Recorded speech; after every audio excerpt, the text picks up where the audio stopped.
The Acolyte's twin promised a lot. A new entry in a beloved sci-fi universe. Mysterious trailers with captivating visuals had fans primed for something special.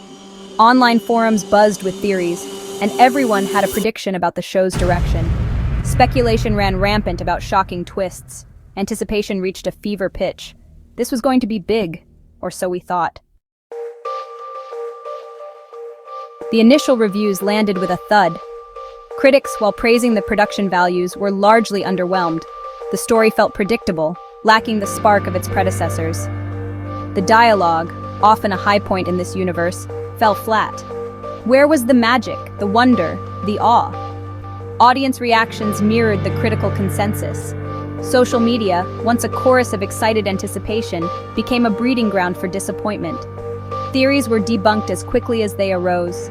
The promised twists felt more like tired tropes. The show seemed to be trying too hard to capture past glory. Had the creators missed the mark?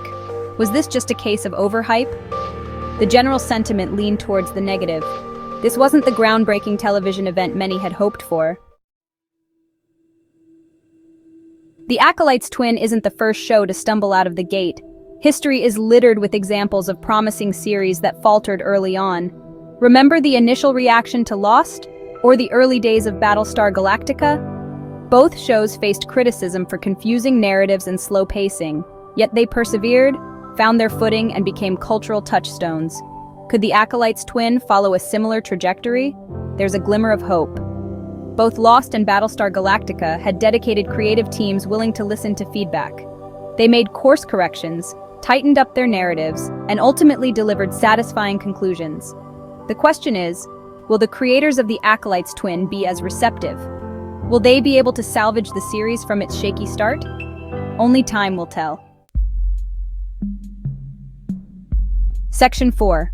Dissecting the divide. So why the disconnect between expectation and reality? One possibility is the weight of legacy.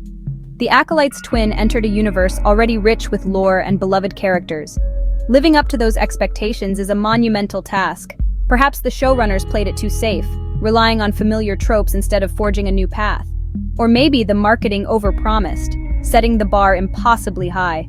Another factor could be the changing television landscape. Audiences are savvier than ever, accustomed to intricate plots and complex characters. What worked a decade ago might not cut it today.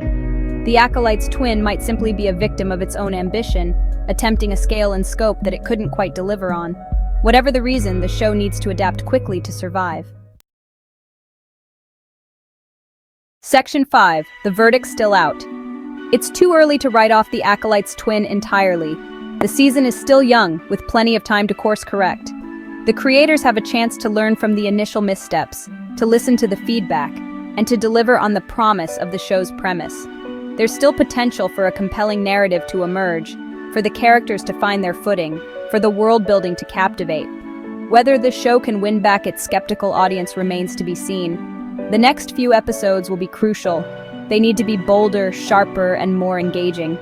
They need to remind viewers why they fell in love with this universe in the first place. The fate of the Acolyte's twin hangs in the balance. Will it rise to the challenge or fade into obscurity?